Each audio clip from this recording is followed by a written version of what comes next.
I want to give you 4 major light bulb moments I think are going to make a major difference in your game. When you really begin to ingrain this stuff, it's going to make a huge, huge difference. Just try to remember a couple of these tonight, and I think you'll leave the pickleball court smiling. The first thing here to understand is that most people hit the ball way too hard, and understandably so. There's a really cool drill that you can do that helps to kind of test this. So get yourself a wall, get a ball here, okay? And what you're gonna do is you're gonna hit the ball against the wall, tap twice, and then hit it back like this. Watch. Tap, tap, hit. Tap, tap, hit. Tap, tap, like that. Here's what a lot of people do, again, understandably, is they'll hit the ball and they'll do that. And they'll hit the ball way up in the air. In order to get more finesse and more control over the ball in pickleball, you have to let the paddle do the work. It's a really, really big deal. It's fundamental in this game. So I want you to watch very, very closely to my paddle. Watch. Did you see that? Did you see that little recoil? That's the key to finesse, resetting, blocking hard shots, and so on. It's letting the paddle do the work. If you're doing this wall drill and you are pushing the ball up and it's going way up into the air, that means you're probably having some issues with finesse. Have the confidence to not push the ball. The reason why this happens, it's really common with third shots, and especially in the transition zone here. People will just kind of like hit the ball like this, it'll go way up high, and all chaos comes forth, basically, okay? The way you do this is by accepting the ball into your paddle. Do not push the ball up. Do not feel like you have to do anything. The reason is because the ball is going to do that for you. There's plenty of pace on that ball to get it back, okay? Tap, tap, volley. Loosen up on this grip. I mean, look, see my pinky finger? Hopefully you can see that. It's not even on there. That's how loose my grip is. And just do this.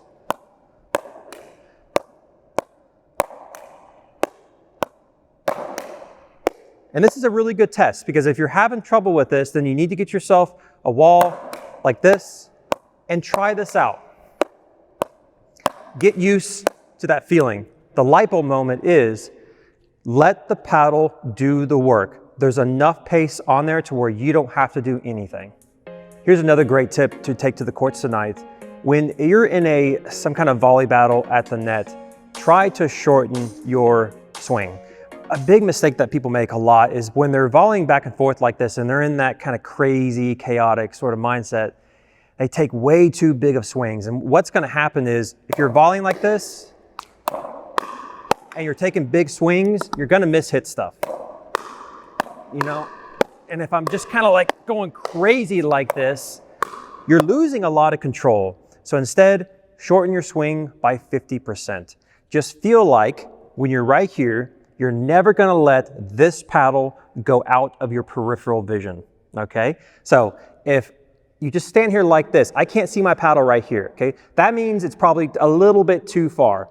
So try to shorten a little bit. That should be your volley. So if I'm gonna take a backswing, should only go to like right about here. That shortens your swing, okay? It gives you fast hands. It's not really fast hands necessarily, it's kind of a hack. It's just that you're shortening your swing and you're giving yourself more time, okay? So we're just gonna practice this.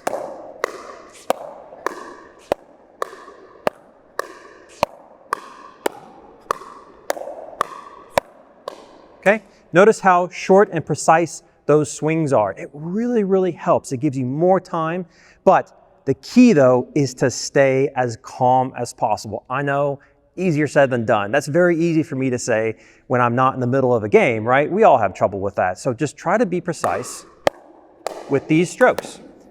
Keep the paddle in the peripheral vision.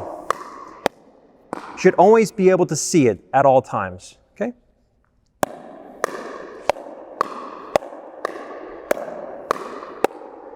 Okay, now let's try speeding up a little bit faster.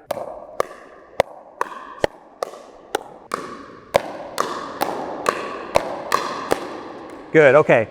So some good rapid fire stuff there, but it wasn't necessarily like, you know, being really good at volleys or anything like that. No, I'm just shortening my swing so I can get there faster.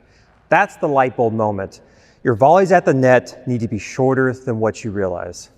there's one thing that's really messing people up that you may not quite realize. It's very common to think that, well, the reason why I'm messing up on my return of serve is because of my swing, and that can definitely be the case, but have you thought about your feet?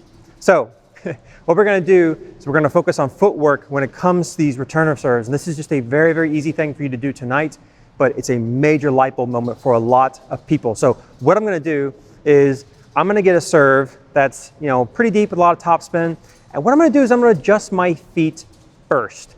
Feet first, swing later. I've said it a billion times, right? Well, there's a very good reason why I'm saying that so much, and I'm really gonna do it here. So I want you to watch. I'm gonna get a serve right here on my right foot, okay? I want you to notice what I did. I moved my feet first, and then I swung through the ball. And what that does is it allows me to adjust to the ball with my feet instead of having to adjust my swing to the ball, right? Because if you're trying to adjust your swing to the ball, you're gonna miss-hit it. So instead, I get in position with my feet so that my swing is the same thing every single time, okay? Watch. Cool. So, adjust my feet, and then I swing through the ball. Let me get a backhand serve here, and I'll do the same thing. Adjust my feet, and then I swing, okay? Now, I'm gonna get him to serve whatever he wants. He can just serve whatever, and I'm gonna adjust accordingly. Okay? And this is how you can practice this. Just get your partner to do whatever and adjust your feet first and foremost. Okay? Really, really powerful drill to do. So that one was a little bit to my left, right? So I had to adjust accordingly. Ooh. Cool. Just a couple of strides over and I was able to get that. The light bulb moment is don't adjust your swing. Adjust your feet first to that ball, and it makes your swing so much easier. You can't have a pickleball video without talking about the third shot, right? Well, I want to introduce a concept to you I think is really going to help with your game. This is a little bit more advanced, but it's going to be a good thing to think about. Your third shots are only as good as your footwork into the net, okay? Let me show you. We're just going to do third shots here, all right? So I'm going to adjust my footwork like this, okay? I'm just going to keep doing this. Well, what's happening? Sometimes I hit them high, sometimes I hit them in the net like that. But the point is that all I'm doing is repeating that third shot over and over again, third, fifth, seventh, and I'm not making any progress into the net. What happens is on that fourth shot, you're getting a much worse ball than the return of serve, which puts you in a worse position, okay? Watch. So pretty good third there, right? But here's the thing though, is as I keep doing this, the problem is I'm just giving him an opportunity to roll stuff over the net. So what I'm gonna do is I'm gonna keep him from doing that by coming forward a little bit more. Okay, so let's just try that, see what happens, all right? I'm gonna wait for a good third. Nope, stay back. Oop, no, no. Okay, that's pretty good. Okay, notice how I adjusted my footwork coming into the net based on the quality of my shot and the quality of his shot. Your third shot is not just the shot itself.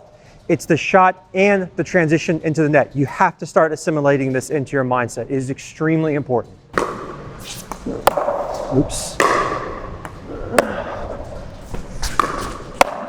Okay, perfect. So I waited for a good third and then I came in. So it's kind of like converting in a way. I'm taking advantage of my third. If you hit a really good third and you just stay back here, they can do whatever they want and you're not going to make any progress. You can also do topspin thirds. This is where it's really good. If you hit a really good third, okay, like that, dude, run straight into that net for sure. The better your third is on the technique, the more you should come in. The light bulb moment is your third shot is only as good as your footwork into the net. Don't be afraid to come in.